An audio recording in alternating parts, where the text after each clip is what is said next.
Et donc, même en parlant là maintenant de l'ADN comme d'une zone de mémoire je me dis qu'en fin de compte, c'est pareil, la mémoire, elle doit pas être dans l'ADN, mais peut-être effectivement c'est une antenne, un capteur ou quelque chose de lumineux qui permet de capter toutes ces mémoires.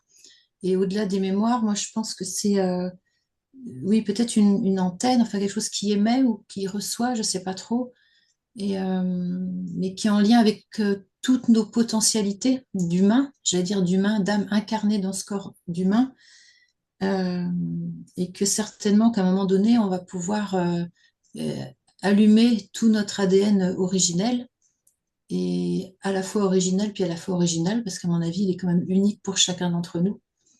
Donc à la Mhm. fois nous unique et puis nous le tout. Et je pense Mhm. que tout est dans cet ADN et avec tous nos potentiels de réalisation. Et quand ça va s'allumer, ben, on sera ce pont parfaitement en équilibre entre la terre et le ciel. Mais alors maintenant, comment faire? Est-ce qu'il faut être très précis? Est-ce qu'il faut demander les 12 brins? Est-ce qu'il faut pas juste aller demander peut-être cette, oui, ce côté originel? Et puis il y avait une deuxième chose, ça fait plusieurs fois que je pense à ça. Chaque fois que j'entends le mot ADN, je pense au mot, je pense que c'est hébreu Adonai. Mhm. Adonai au pluriel, c'est le Seigneur ou les seigneurs, je crois, au pluriel. Et Adonai, ADN, bon, en hébreu, on enlève les voyelles, on garde que les consonnes.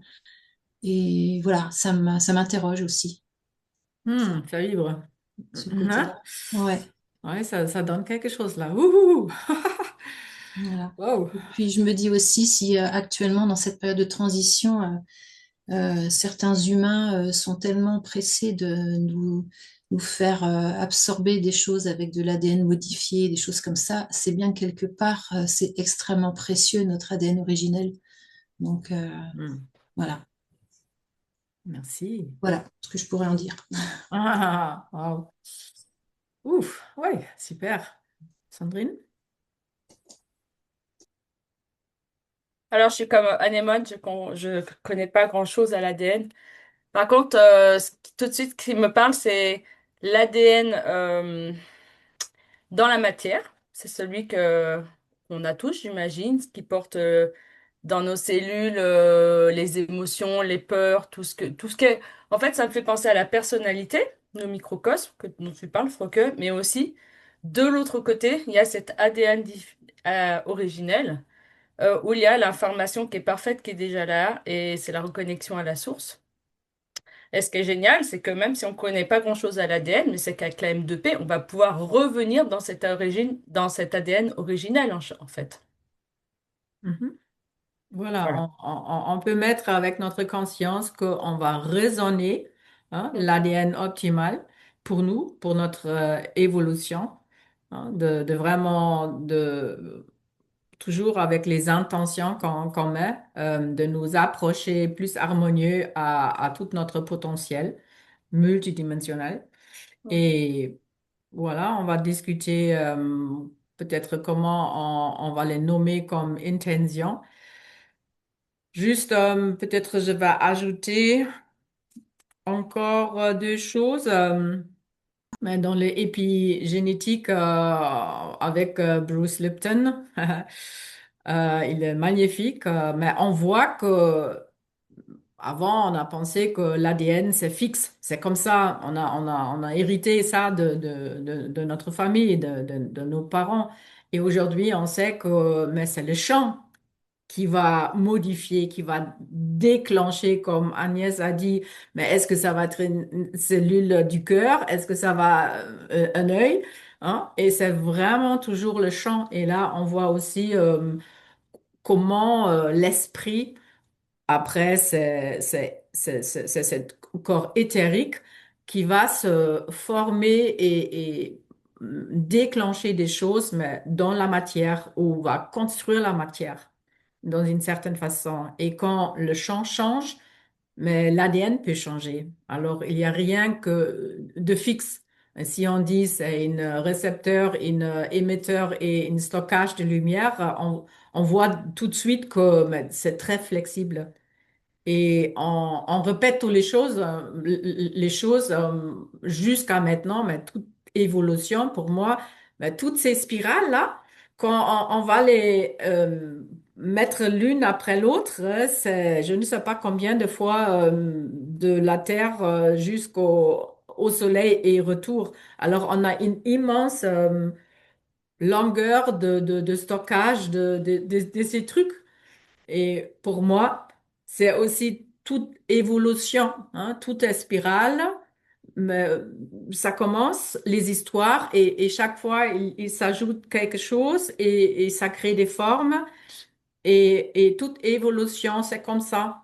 On peut parler de champ akashique avec toutes les mémoires, mais aussi toute notre évolution est dedans, dans chaque cellule, et c'est juste quelque chose de waouh, de grandiose. Oui, Laurent, tu veux dire quelque chose?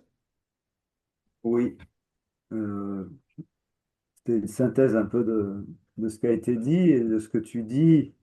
J'ai entendu, par exemple, l'ADN originel. Alors, euh, qu'est-ce que ça veut dire? Est-ce que ça veut dire qu'il y aurait dans notre ADN existant une partie originelle qui serait la source, enfin qui aurait des informations du futur, ou je ne sais, enfin est-ce que c'est ça que vous voulez dire?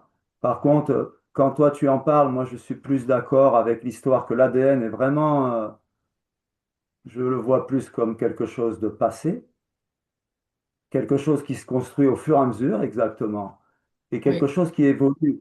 Et nous sommes les seuls, le seul choix qu'on a, c'est l'esprit, c'est la conscience, encore une fois, qui a le choix de faire évoluer cet ADN peut-être cristal ou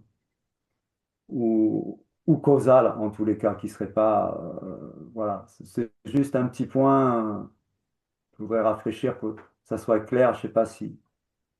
Non, non, c'est à nous de clarifier et je pense aussi, comment je le comprends, c'est plutôt le passé. C'est un conglomérat de toute évolution sur Terre et aussi cosmique parce que les étoiles et tout ça, ça fait un. Hein. On ne peut pas imaginer notre évolution où quelque chose va grandir sur Terre sans les étoiles parce que chaque fleur est construite avec tous ces mouvements des étoiles et tout ce qu'il y a avec. Et le but, c'est peut-être